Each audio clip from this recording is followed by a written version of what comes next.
Morning, everyone. My name is Mike Thompson. I'm a cybersecurity analyst at Argonne National Laboratory. My background, I entered the industry as an operations technician in Google's data center operations in the mid-2000s, and I've been doing a variety of IT consulting until coming to the lab, where my position is mostly focused on research and analysis. So what we're here to talk about today is assessing internet resilience at a key node. And in particular, what we're studying right now is Ashburn, Virginia as a key node.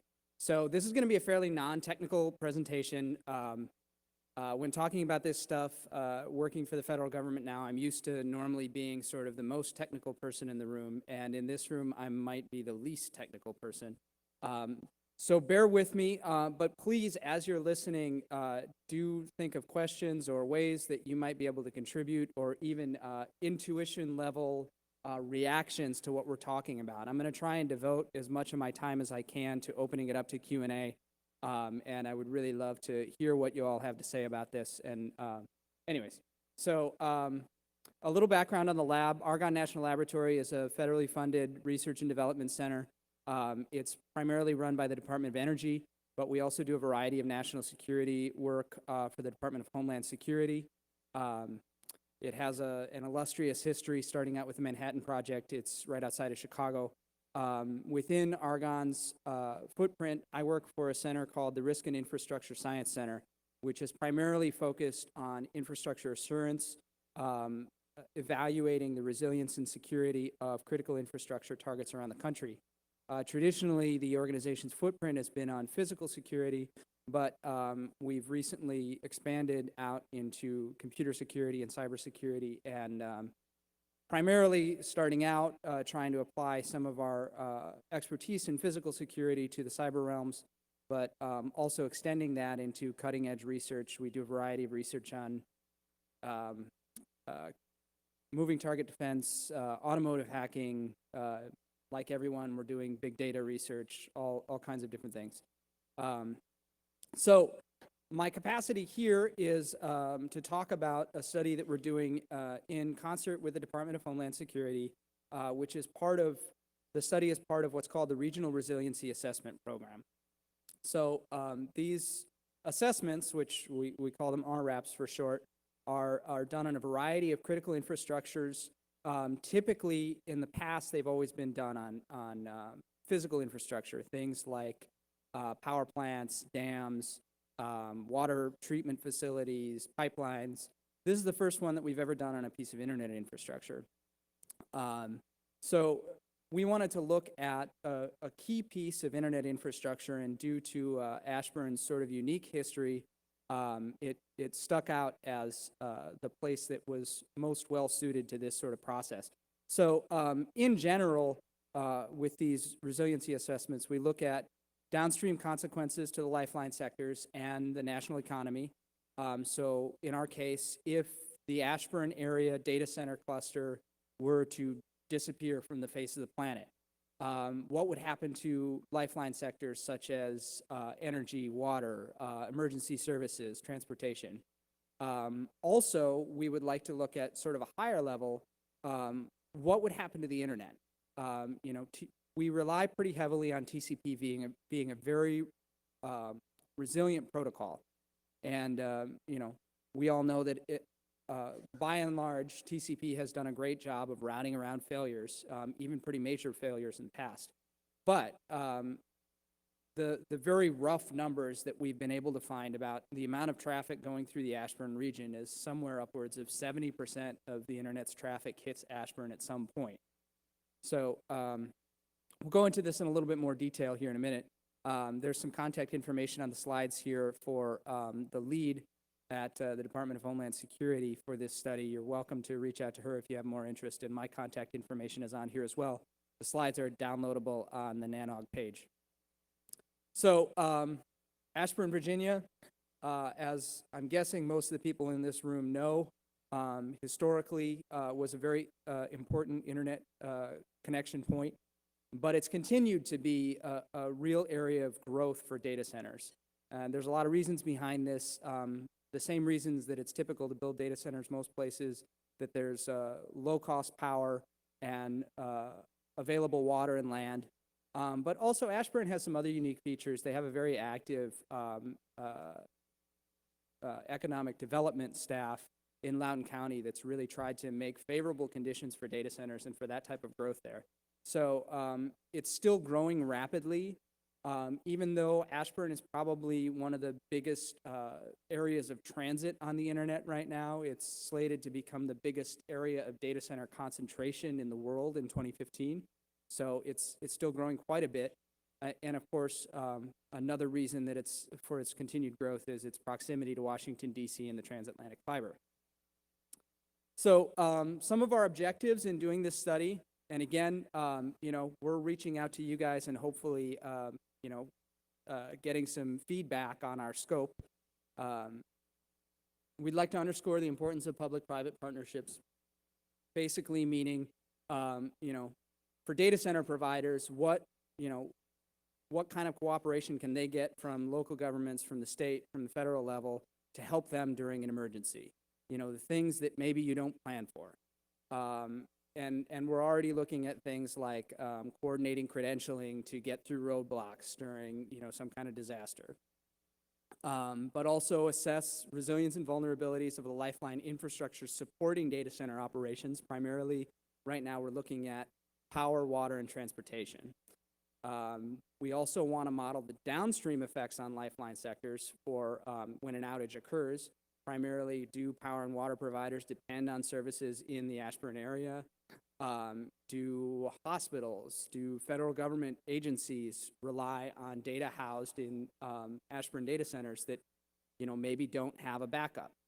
And then, we'd also like to evaluate state and county prioritization plans, model consequences as much as we can of what happens, both to singly homed content, but also downstream to the internet at large if there's an outage here.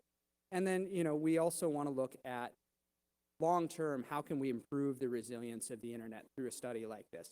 How can we get you guys who are, maybe data center providers, maybe transit providers, maybe cloud providers, get you all to the same table to put aside, the competition for a moment and talk about, maybe things like IXP planning, talk about things like, building for internet resilience in a community. So this little graph here is by Renesas, which is now a part of Dyne.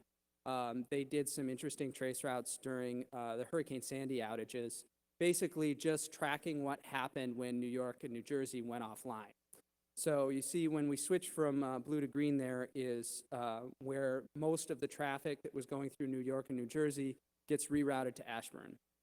So one of our hypotheses in this study is sort of from a larger doomsday perspective is if the same thing were to happen to Ashburn that happened to New York and New Jersey during the Hurricane Sandy time period, that that same traffic routed back through New York and New Jersey, the load that normally goes through Ashburn, would start to strain routers and connections in the New York and New Jersey area. So what we're interested in trying to figure out is at what point would that load become so great that critical services start to fail or that internet traffic slowdowns, start to impact services, running over them, particularly things like voice over IP, emergency services, et cetera. And, looking at even a worst case scenario, what would have happened if Hurricane Sandy hadn't made the turn that it did and if it happened to knock out New York, New Jersey, and the Ashburn area at the same time. So we're trying to make this valuable to all the stakeholders. And one of the reasons that we're here at NANOG and that I really fought to make sure that we have a presence here and we engage this community's interest is that we want to make sure that this is relevant to private industry. Traditionally, government has been really terrible at being behind the curve on this kind of stuff. And government comes in late and makes regulations that don't make any sense, that aren't informed based on what industry is doing. So we have a really good opportunity here to try and get ahead of the curve. The RRAP program in the past has been very, focused on traditional critical infrastructure, as I said, but also sort of playing whack-a-mole with the most vulnerable pieces of our infrastructure. We'd like to change that so that we're not reacting to an emergency, but that we're, proactively trying to prevent one. So, again, I'm going to keep saying throughout my brief time here that I'm here to engage you guys and try to get feedback, even if that's, just based on your intuition. And we're looking for anything like data sources, data collection avenues, tools that may exist in the industry. We're working on developing some modeling tools to model outages, to be able to say, if Ashburn disappears, where does the majority of that traffic go? Right now, we have some ideas on how to collect that data, including, more traditional ideas, but also utilizing curated data sets like the telegeography data set.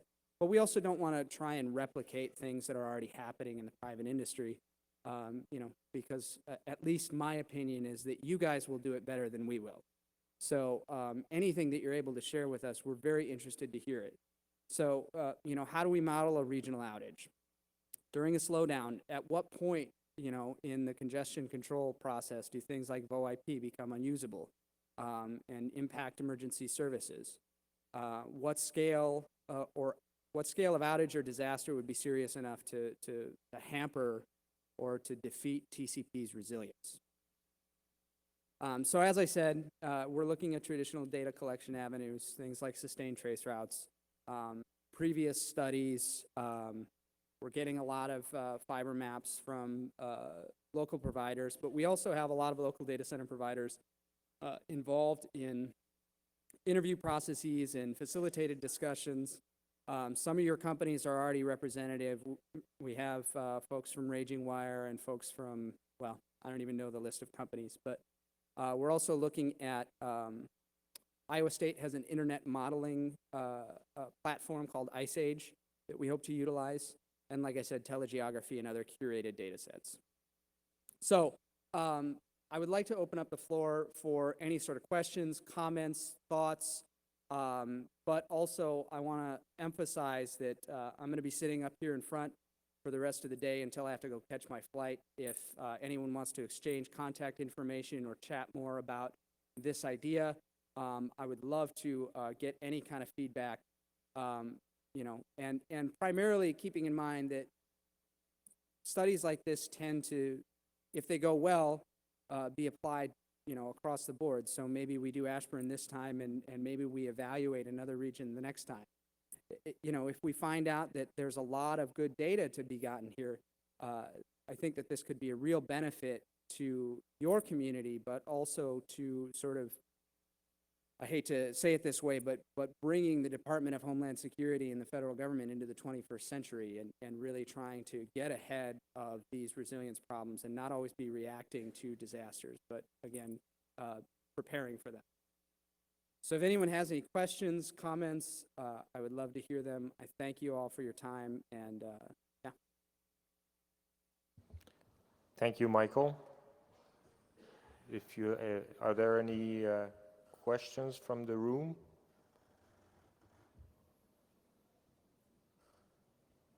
So thanks again.